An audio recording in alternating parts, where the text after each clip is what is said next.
పొద్దున్నే ఇలా రక్తం చిందిస్తానని నేను అస్సలు ఎక్స్పెక్ట్ చేయలేదు. అది ఈ ఫ్రూట్ కోసం. హలో గాయ్స్, నా చేతిలో ఉన్నది ఏ ఫ్రూటో చూసారా? పైనాపిల్ అండి. ఈ పైనాపిల్ మా పెరట్లో పూసిందండి.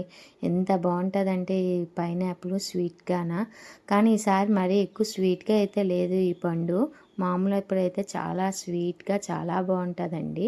ఇంత పండినంత వరకు కూడా మేము ఉంచాం, ఈ పాడు కోసేసేవాళ్ళని, కానీ ఈసారి బాగా ముగ్గే వరకు ఉంచుకున్నాము.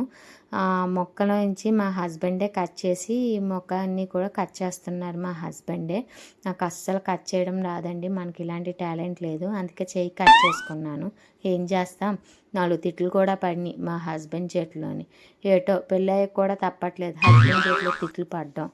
ఏం చేస్తాం, పెళ్ళికి ముందు మా అమ్మ చేతిలోని, పెళ్ళయ్యాక హస్బెండ్ చేతిలోని. ఇలాంటివన్నీ తప్పవు, కామన్ కదండి, మనం చేసే పనులు అలా ఉంటాయిలేండి. మా హస్బెండ్ చూడండి ఎంత పలుచగా కట్ చేస్తున్నారో పీసెస్. ఈలోపు మా చిన్న దొంగ వచ్చి సైలెంట్గా వెంటనే తీసుకున్నాడు, తింటూ ఎంజాయ్ చేస్తున్నాడు అన్నమాట. చాలా బాగున్నాయి మమ్మీ అని చెప్తున్నాడు. మీరే చూడండి ఆడ బెల్డప్లో ఎలాగిస్తున్నాడో. బాగున్నాయి అని చెప్పి మరి గెంతుతున్నాడు పక్క నుంచి.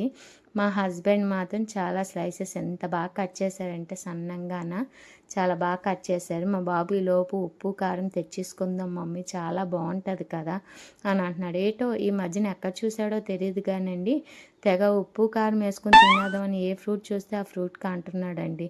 నాకు ఇలా ఉప్పు కారం కన్నా లైట్గా సాల్ట్ కలుపుకొని తింటేనండి నాకు చాలా ఇష్టం అండి. నిజంగా అండి, సాల్ట్ కలుపుకొని ట్రై చేశారా ఎవరైనా? కామెంట్ చేసి చెప్పండి. నాకైతే లైట్గా సాల్ట్ కలుపుకొని తింటే మాత్రం చాలా అంటే చాలా ఇష్టం అండి. మీకు ఇంకొకటి తెలుసా అండి, మనం 2-3 పీసెస్ తినేసరికి నోరు అనేది కొట్టుకుపోతుంది, కానీ లైట్గా సాల్ట్ కలుపుకొని తినడం వల్ల నోరు కొట్టుకుపోదు, టేస్ట్ కూడా చాలా అంటే చాలా బాగుంటుంది. మా బాబు గారు చెప్పినట్టు ఇలా ఉప్పు కారం కలుపుకొని తిన్నాం, ఇది కూడా చాలా బాగుంది. ఎంతైనా మన ముందు పండిన చెట్టు కదండి, చాలా బాగుంది.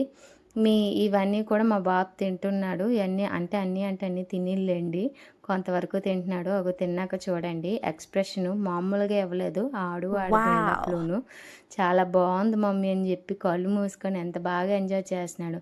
టేస్ట్ విషయంలోకి వస్తే ఏదైనా ఎంజాయ్ చేయాలంటే ముందు మా బాబేనండి. ఇంక ఈ పీసెస్ అన్నీ వేస్ట్ చేయమండి, ఇవన్నీ కూడా మళ్ళీ నాటేస్తాము.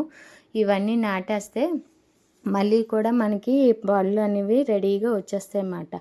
ఈ ఒక్క మొక్క అండి ఇప్పుడు నాటితే 2 ఇయర్స్కి ఆ పైనాపిల్ అనేది వస్తాయండి.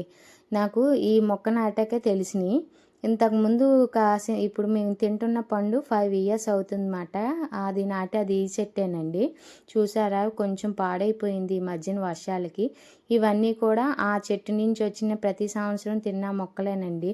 ఇందులోని ఇంకొక పైనాపిల్ కూడా రెడీగా ఉందండో, కాకపోతే కొంచెం పచ్చిగా ఉంది, ఇంకా మొగ్గాలి అది.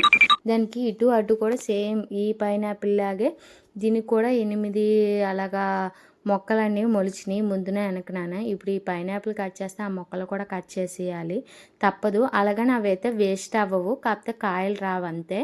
ఈ మొక్కలన్నిటిని కూడా మళ్ళీ నాటేస్తే ఫ్రూట్స్ అనేది వస్తాయి. ఈ ఫ్రూట్స్ అన్నీ కూడా మా హస్బెండ్ ముందు నా కోసమేనండి నాటారు, ఎందుకంటే నాకు ఇష్టం కదండి, అందుకనేమాట. ఈ పంట అనేది 2 ఇయర్స్కి అయినా సరే ఫ్రూట్ కూడా కొంచెం కాస్ట్ కూడా తక్కువేనండి, కానీ చాలా హెల్త్కి కూడా మంచిదండి. చూసారా ఇది చిన్న ముక్క. Follow for more.